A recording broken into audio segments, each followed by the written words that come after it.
नमस्कार, मैं हूं अनुपम। इस वक्त के बुलेटिन के साथ सबसे पहले बात कर रहे हैं बड़ी खबर की। पश्चिम बंगाल में टीएमसी को बढ़त मिलती हुई दिख रही है। 134 सीटों पर टीएमसी आगे। शुरुआती रुझान है जिसमें 86 सीटों पर बीजेपी आगे निकलती दिख रही है। नंदीग्राम में ममता बनर्जी पीछे चल रही हैं। वहां पर शुभेंदु अधिकारी लगातार बढ़त बनाए हुए। नंदीग्राम से यहां पर बड़ी खबर इस वक्त यह है कि ममता बनर्जी वहां पर पीछे चल रही हैं।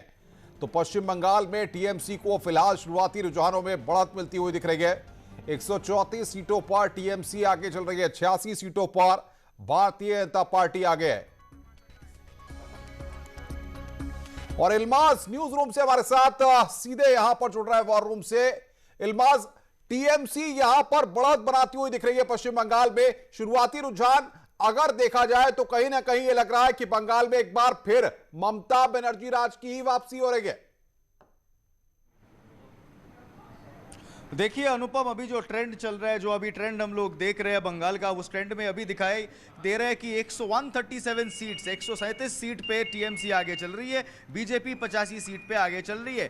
पर एक बड़ी खबर दे दूं कि नंदीग्राम में 2 राउंड काउंटिंग हो चुकी है और ये 2 राउंड काउंटिंग का बाद अभी नंदीग्राम में 4,500 वोट से लीड में है शुभेंदु अधिकारी। अब क्यों शुभेंदु अधिकारी बड़ा फैक्टर है, क्योंकि एक तो ये शुभेंदु अधिकारी ये थे ममता बनर्जी के कैबिनेट के, फिर वो आए बीजेपी में।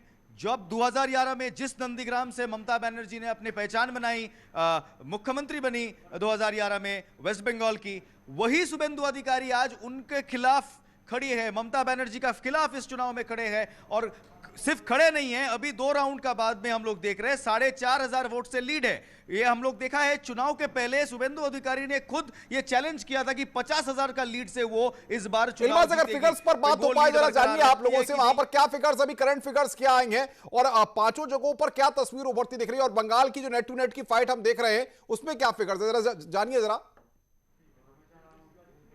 देखिए टक्कर कांटे की है, कांटे की टक्कर है। अभी एकदम लेटेस्ट अपडेट आपको मैं दे रहा हूं। टीएमसी 138 सीट में आगे जा रही है, बीजेपी 85 सीट में आगे जा रही है। ये फिगर्स आप अभी देख रहे हैं और ये फिगर्स हम जो दिखा रहे हैं, न्यूज 18 नेटवर्क का जो फिगर्स आप देख रहे हैं, ये कोई तुक्के वाली फिगर्स नहीं है। ये फिगर्स अब डबल वेरीफाई होके, री वेरीफाई होके ये सॉफ्टवेयर का माध्यम से हमारा पास आते हैं और अपडेट होते हैं। हर काउंटिंग सेंटर में हमारा प्रतिनिधि है, हमारा रिपोर्टर्स है, वो फोन करते हैं हमको ये लाइंस पे, और उसका बाद डबल वेरिफिकेशन का बाद, ये जो हमारे सीनियर दादे लोग बैठे हुए हैं, डबल वेरिफिकेशन का बाद वो फिगर हम दर्शक तक पहुंचाते हैं। कोई तुक्के वाले फिगर्स नहीं है। और जो भी इंफॉर्मेशन आज न्यूज 18 नेटवर्क का हर चैनल में जो भी इंफॉर्मेशन जा रहे हैं, सबसे आगे जा रहे हैं और सबसे सटीक सही। बिल्कुल न्यूज 18 इलेक्शन मतलब न्यूज 18, ये लगातार हम कहते भी रहे और जाहिर तौर पर इस पर हम खरे भी उतरे। इल्माज, आप बने रहिए हमारे साथ, आगे भी आपसे अपडेट लेते रहेंगे। इधर यहां पर उत्तर प्रदेश में पंचायत चुनाव की काउंटिंग के दौरान कई जगहों पर नियमों की धज्जियां उड़ी हैं। आगरा में काउंटिंग सेंटर पर भीड़ उमड़ी हुई है। हाथरस में भी पुलिस को वहां पर लाठीचार्ज करना पड़ा है। तो उत्तर प्रदेश के कई शहरों में यहां पर धज्जियां उड़ी हैं काउंटिंग सेंटर पर। मिर्जापुर में काउंटिंग सेंटर पर भीड़ देखी जा रही है। न थर्मल स्कैनिंग हो रही है, न सोशल डिस्टेंसिंग है। कई पोलिंग एजेंट बिना मास्क के वहां पर दिख रहे हैं। तस्वीरें देखिए आप। सुप्रीम कोर्ट के कल निर्देश थे, उसके बाद भी यहां पर इसका इंप्लीमेंटेशन वहां पर प्रशासनिक अमला नहीं करा पा रहा है। कई जिलों से यहां पर जो तस्वीरें सामने आई हैं वो तस्वीरें चौंकाने वाली हैं। और बातचीत करने के लिए सीधे आगरा चलते हैं। आरिफ हमारे साथ जुड़ रहा है। आरिफ, धज्जियां उड़ा दी गई है सोशल डिस्टेंसिंग की, नियम कानूनों का पालन वहां पर नहीं हो पा रहा है, क्या दिक्कत आ रही है आरिफ?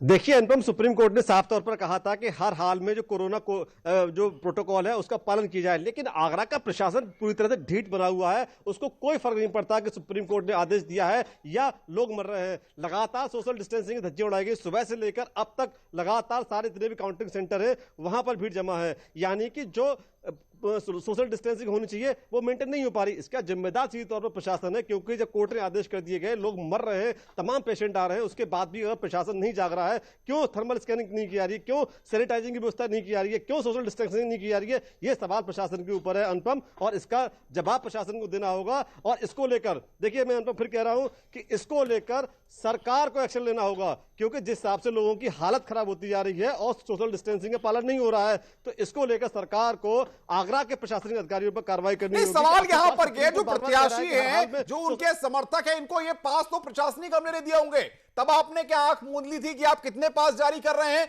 इतनी भीड़ जुटेगी तो क्या सोशल डिस्टेंसिंग को आप मेंटेन रख पाएंगे?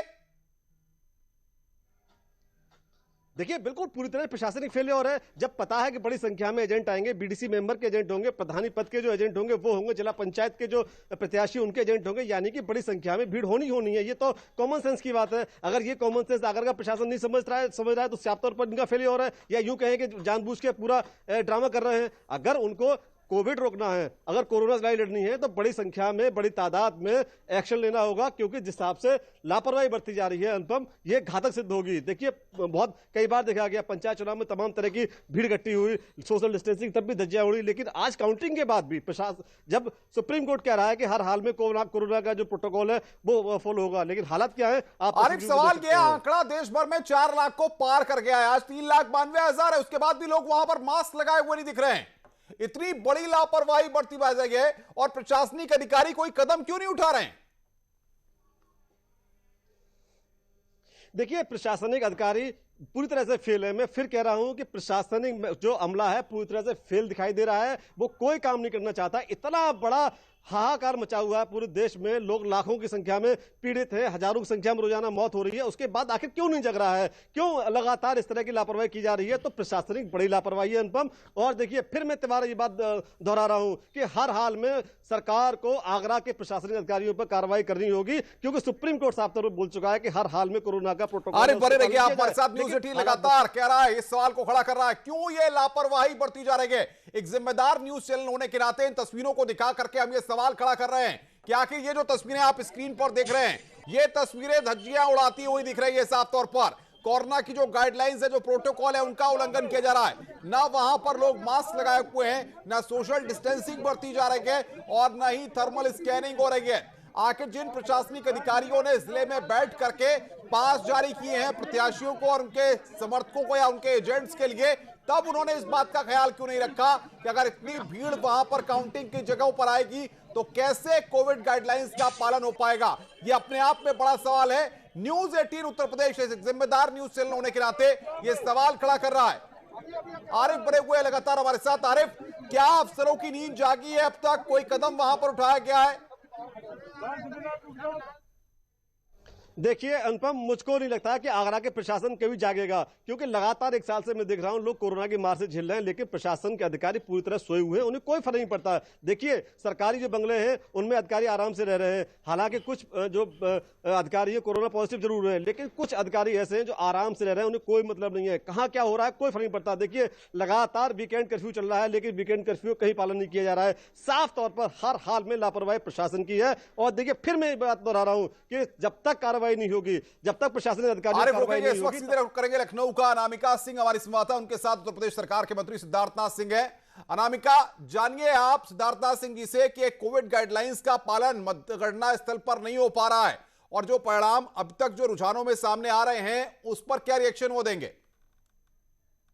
सिद्धार्थनाथ सिंह जुड़े हुए हैं जो आपको दिखाई भी दे रहे होंगे सामने फ्रेम में। लेकिन बड़ा सवाल सर ये है, इस बीच मतगणना आज चल रही है और इस बीच जब अखिलेश यादव से लेकर तमाम लोगों ने सवाल खड़े किए कि मतगणना कैसे करवाएंगे आप, ड्यूटी करते वक्त कितने लोगों की जान जा चुकी है, तो आज के इस मौके पर जब काउंटिंग चल रही है और बहुत सारे एहतियात बरतने की बात कही जा रही है, लेकिन वो हो नहीं पा रहा ग्राउंड पर, क्या कहेंगे?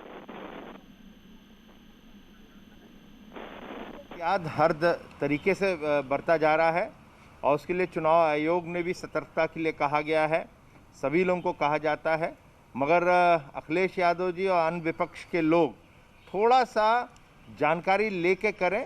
यही सुप्रीम कोर्ट का ही कल आदेश आया है कि मतगणना होनी चाहिए और इसी आधार पे ये कार्य हो रहा है, मतगणना चल रही है। मगर अखिलेश यादव जी की सबसे बड़ी समस्या ये है कि वो पढ़ने लिखने का शौक़ नहीं रहा। जब पढ़ने लिखने का शौक़ नहीं है तो इस प्रकार की बातें करते हैं। सवाल खड़े करे थे जो चश्मे वाला उन्होंने बयान दिया और उसके बाद इस तरीके की सियासत लगातार हो रही है। अब स्टेट प्लेन जिसको इस्तेमाल कई बार आप लोगों ने किया भेज के अहमदाबाद दवाइयाँ मंगवाने के लिए, जीवरक्षक दवाइयाँ मंगवाने के लिए, उसको भी लेके कई बार बयान किया गया, इस पर क्या कहेंगे? देखिए, जब अखिलेश यादव जी मुख्यमंत्री थे तो होम आइसोलेशन में रहते थे, आज भी वो होम आइसोलेशन में हैं जब आप होम आइसोलेशन में रहेंगे तो आपको ज़मीनी हकीकत नहीं मिलेगी। आपकी तबीयत भी अब ठीक होगी, उसके लिए आपको बधाई अखिलेश जी। अब तो आप होम आइसोलेशन से बाहर आइए, ज़मीन पे उतरिए, देखिए कि क्या हो रहा है, आपको सच्चाई सामने आएगी और आपको पता चलेगा कि उत्तर प्रदेश की सरकार की प्रतिबद्धता अपने जनता से, 24 करोड़ की जनता से कितनी बड़ी है और क्या क्या अच्छे कार्य कर रही है। पंचायत चुनाव को बहुत गंभीरता से लड़ते हैं, इस बार बीजेपी भी मैदान में, क्या उम्मीदें हैं आपको? पहले तो आपका एक और प्रश्न था उसके साथ साथ कि जो स्टेट प्लेन है, ये अखिलेश यादव जी को याद आना चाहिए कि स्टेट प्लेन आप जो इस्तेमाल करते थे तो मुजफ्फरनगर के दंगे याद कर लीजिए, आपने दंगाइयों को निकालने के लिए करा था। आज दंगाइयों के लिए नहीं स्टेट प्लेन का काम होता है, आज दवाइयाँ मंगवाई जा रही हैं जिससे लोगों की जान बचाई जाए। तो इसलिए दोनों में बड़ा अंतर है, इसको भी अखिलेश यादव जी को समझना चाहिए। सर, पंचायत चुनाव से क्या उम्मीदें हैं आपको? नहीं, देखिए, पंचायत चुनाव में हम लोग को पूरी उम्मीद है कि भारतीय जनता पार्टी की तरफ से जितने भी कैंडिडेट का अनाउंसमेंट हुआ है उसमें से हम लोग अच्छी बहुमत के साथ जीतने वाले हैं और इसमें कोई दो राय नहीं, क्योंकि जनता विपक्ष की तरह नहीं होती है कि वो काला चश्मा लगा के चलती है। जनता चश्मा जो होता है वो लोकतंत्र का लगाती है, विपक्ष का चश्मा काला होता है जिसलिए उनको दिखता नहीं है। आपने अपना दमखम दिखाया, क्या उम्मीद है पश्चिम बंगाल से, क्योंकि आपने नारा दिया 2 मई दीदी गई? नहीं, उसके देखिए उसके अच्छे रिजल्ट्स आने वाले हैं और आज भी रुझान जो दिख रहा है, रुझान के हिसाब से भी अच्छा नतीजा भारतीय जनता पार्टी के पक्ष में आ रहा है और वहाँ पे एक आ गया है समय कि दीदी से लोग नाराज हैं और वो अपने वोट में नाराज़गी का वोट भारतीय जनता पार्टी को भी देंगे और मोदी जी के नेतृत्व और उनके पक्ष में भी डालेंगे।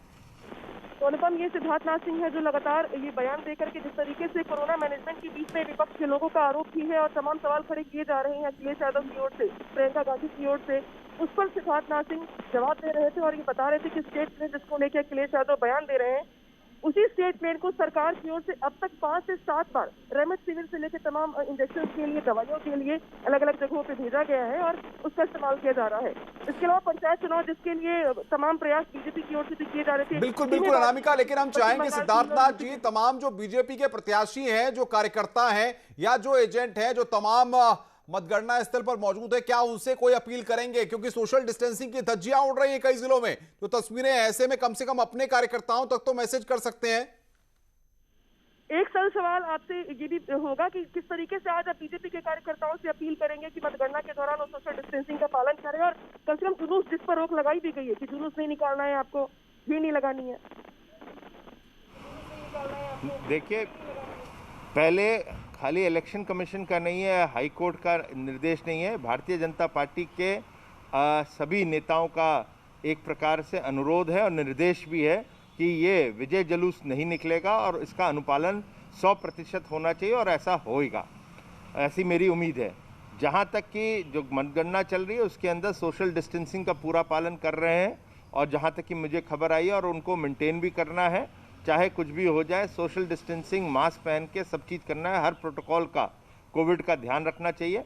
ये ऐसी हम लोग की तरफ से अपील भी है, अभी भी मैं अनुरोध करता हूँ। बिल्कुल सिद्धार्थनाथ जी, बिल्कुल अनामिका, लेकिन सवाल यहां पर यह है कि जो तस्वीरें अलग अलग जगहों से सामने आ रही हैं, उसके बाद क्या कोई इंस्ट्रक्शन, क्या किसी तरह से कोई इंस्ट्रक्शन बीजेपी के द्वारा दिया जाएगा तमाम पार्टी लाइन के वर्कर्स के लिए? क्योंकि अपील तो सिद्धार्थनाथ सिंह जी कर रहे हैं लेकिन उसका असर दिख नहीं रहा। जो तस्वीरें सामने आ रही हैं वो तस्वीरें भयावह हैं। बिल्कुल, और देखिए अनुपम, इसी बात को लेकर चिंता भी जताई जा रही है कि तमाम एहतियात के बाद, सुप्रीम कोर्ट के निर्देश के बाद भी जो कार्यकर्ता है अलग अलग पॉलिटिकल पार्टीज के, अगर बीजेपी की बात करें या सपा की बात करें, तो तमाम जगहों से ऐसी तस्वीरें आ रही कि जहाँ पे लोग कोविड प्रोटोकॉल्स को फॉलो नहीं कर रहे।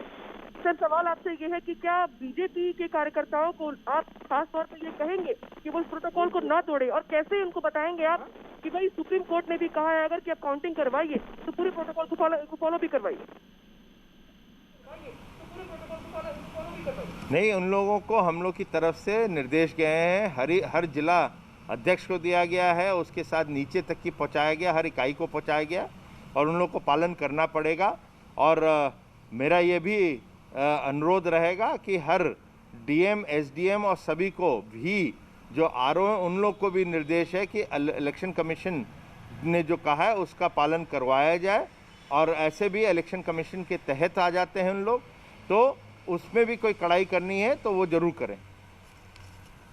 अभी पार्टी लाइन पर भी यहाँ पे अपील की जा रही है, कम से कम अधिकारियों को ये निर्देश दिया जा रहा है और अपील की जा रही है कि वो भी अपने क्षेत्र में, अपने जिले में कोविड प्रोटोकॉल्स को फॉलो करवाते हुए ही मतगणना की जो प्रक्रिया है उसको पूरी करवाएं। लेकिन जो तस्वीरें अलग अलग जिलों से आ रही हैं वो बेहद परेशान करने वाली हैं। लेकिन इस बीच राज्य सरकार की, चुनाव आयोग की, जिला प्रशासन की सबकी जिम्मेदारी बनती है इस महामारी के बीच में कम से कम लोगों को दबाव बना के ही सही, लेकिन ये प्रेशर बनाया जाए कि कोविड प्रोटोकॉल्स को फॉलो करवाएं। और भीड़ भाड़ की बिल्कुल अनामिका, लेकिन एक महत्वपूर्ण बात की आज मुख्यमंत्री ने तमाम अधिकारियों से कहा कि जनप्रतिनिधियों की बातों को सुनिए। हम चाहेंगे सिद्धार्थनाथ सिंह जी इस बात पर जवाब दें कि कई जनप्रतिनिधियों ने अधिकारियों की शिकायतें की हैं कि अधिकारी सुन नहीं रहे हैं, कोविड प्रोटोकॉल को लेकर के, अस्पतालों में इंतजामातों को लेकर के तमाम तरह से जनप्रतिनिधियों को नजरअंदाज किया जा रहा है। ऐसे में सवाल करिए, जरा पूछिए इनसे।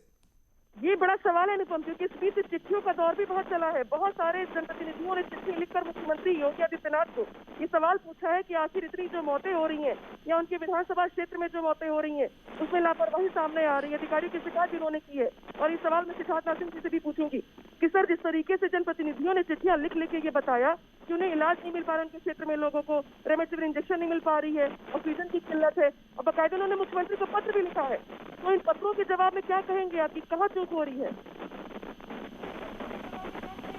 देखिए, किसी भी जनप्रतिनिधि कहीं का भी हो, किसी भी पार्टी का हो, उसका अधिकार बनता है कि मुख्यमंत्री को लिखे, और उन्होंने लिखा है तो उस पर तुरंत उसकी जांच करते हुए कार्रवाई भी की जा रही है कि ऐसी चीज़ है तो उसको ठीक किया जाए। ये भी प्रयास है, मगर एक दूसरा भी तरीका हो सकता है और मुझे लगता है वो ज़्यादा उचित होएगा इस लोकतंत्र में। मुख्यमंत्री जी हमेशा सबके लिए अवेलेबल रहते, फ़ोन उठाएं और वहाँ पे अपनी तकलीफ़ बताएं, तो उससे होएगा क्या कि उसका निस्तारण भी जल्द से जल्द हो जाएगा। बिल्कुल सिद्धार्थनाथ जी, आपका, अनामिका आपका बहुत बहुत शुक्रिया हमारे साथ जुड़ने के लिए और तमाम अपडेट्स देने के लिए और बातचीत करने के लिए। तो लगातार पंचायत चुनाव और 5 राज्यों की जो सियासी तस्वीर उभर कर सामने आ रही है उसको हम दर्शकों के बीच पहुंचा रहे हैं। लगातार न्यूज़ 18 पर पल पल का अपडेट आप देख रहे हैं और लगातार ये कवरेज जारी है। फिलहाल रुक रहे हैं एक ब्रेक के लिए, ब्रेक के बाद जल्द उसके भी अपडेट हमारे पास आ रहे हैं। इधर बंगाल से अपडेट आया, बंगाल में रुझानों में टीएमसी और असम में बीजेपी को बहुमत। रुझानों में टीएमसी को 151 सीटें, रुझानों में बीजेपी को 83 सीटें। ये रुझान है शुरुआती, अभी सिर्फ आपको बता दें नंदीग्राम से ममता बनर्जी पीछे चल रही हैं, शुभेंदु अधिकारी आगे चल रहे हैं। नंदीग्राम से यहां पर खबर है, रुझानों में असम में बीजेपी को बहुमत। तो ये शुरुआती रुझान है जिसमें सभी सीटों के रुझान जो सामने आए हैं वो हम आपको बता रहे हैं और लगातार आप हमारी स्क्रीन पर, टेली पर भी इन तमाम अपडेट्स को देख सकते हैं। बहरहाल जो बड़ी खबर है इस वक्त पश्चिम बंगाल से वो ये है कि नंदीग्राम से ममता बनर्जी पीछे चल रही हैं। ये यहां पर टीएमसी के लिए इस वक्त महत्वपूर्ण खबर हो सकती है, क्योंकि टीएमसी को रुझानों में भले ही 151 सीटें मिली हैं लेकिन नंदीग्राम से ममता बनर्जी पीछे चल रही हैं। तो रुझानों में तो टीएमसी को बहुमत मिल गया है। बंगाल में रुझानों में टीएमसी को बहुमत, 151 सीटें रुझानों में टीएमसी के पास और रुझानों में बीजेपी को 83 सीटें। ममता बनर्जी पीछे चल रही हैं, शुभेंदु अधिकारी उस सीट से आगे चल रहे हैं। और असम से यहां पर जो खबर आ रही है, बीजेपी को वहां पर शुरुआती रुझानों में बहुमत, बंगाल में टीएमसी को तो असम में बीजेपी को बहुमत। ये शुरुआती रुझान है। अभी 8 बजे से मतगणना शुरू हुई है और शुरुआती जो रुझान है 2 घंटे के, वो हम आपको आपकी स्क्रीन पर लगातार दिखा रहे हैं, बता भी रहे हैं। और ये टैली जो हम आपकी स्क्रीन पर दिखा रहे हैं लगातार अपडेट होती जा रही है। हमारी टीम बकायदा पल पल की जानकारियां, अपडेट्स जो हमारे पास आ रहे हैं, बकायदा वॉर रूम एस्टेब्लिश किया गया है जहां से जो अपडेट आ रहे हैं हर सीट पर न्यूज़ 18 के संवाददाता हमें अपडेट दे रहे हैं। वहां पर भी हम जाएंगे, वॉर रूम जाएंगे और वहां पर भी जाकर के हम बातचीत करेंगे। वॉर रूम चलते हैं एक बार सीधे, बताइए क्या अपडेट वॉर रूम से इस वक्त है। बीजेपी और टीएमसी के बीच में कांटे की टक्कर, लेकिन शुरुआती रुझान संकेत दे रहे हैं कि कहीं ना कहीं टीएमसी लगातार बढ़त बनाए हुए है, लेकिन नंदीग्राम से ममता पीछे।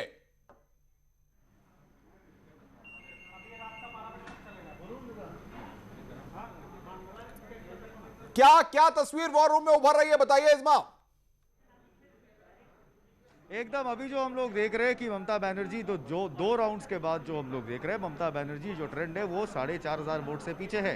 यही ट्रेंड अभी देख रहे हैं। अभी अगर आप हमको बंगाल का दिखाइए, आपको टैली दिखाए, अभी बंगाल में 162 सीट में टीएमसी ने लीड ले ली है, बीजेपी ने 90 सीट में लीड ले ली है, मोर्चा ने जो खाता खोला था 2 सीट में लीड था, फिर वापस 0 आ गया था, अभी 1 सीट में लीड ले रही है। पर देखने का बात यह है कि बंगाल में जितने भी स्टार कैंपेनर्स थे टीएमसी के, उनमें से काफी सारे स्टार कैंपेनर्स ट्रेल कर रहे हैं, स्टार कैंडिडेट्स ट्रेल कर रहे हैं। और बीजेपी में जो टीएमसी के लोग थे जो अभी बीजेपी के जर्सी बदल के गए हैं, जैसे मुकुल रॉय, जैसे शुभेंदु अधिकारी, ये सब अभी लीड कर रही है। क्या होगा बंगाल में अभी तक क्लियर नहीं है, क्योंकि 2 राउंड ही कंप्लीट हुआ है, अभी भी 8 राउंड बाकी है, क्योंकि इस बार कोविड प्रोटोकॉल के लिए डिले होने वाला है, रिजल्ट्स काफी देर तक चलने वाली है, ये हमको पता है। 70,000 बूथ था लास्ट इलेक्शन में, इस इलेक्शन में 1 लाख करीबन बूथ आया है। और इसका आधार पे अगर हम अभी देखें, अभी लेटेस्ट ट्रेंड ये है कि 162 सीट में टीएमसी ने ले रखी है, करीबन 90 सीट में बीजेपी ने लीड ले रखी है। बिल्कुल इल्मास, मैं आऊंगा आपके पास। ये करंट अपडेट आप इल्मास दे रहे हैं वॉर रूम से, तो वॉर रूम से लगातार हमारे पास अपडेट भी आ रहे हैं, सब पर हमारी नजर बनी हुई है और ये कवरेज लगातार जारी है। आप बने रहिए हमारे साथ। रुक रहे हैं एक छोटे से ब्रेक के लिए, जल्द हाजिर होते हैं।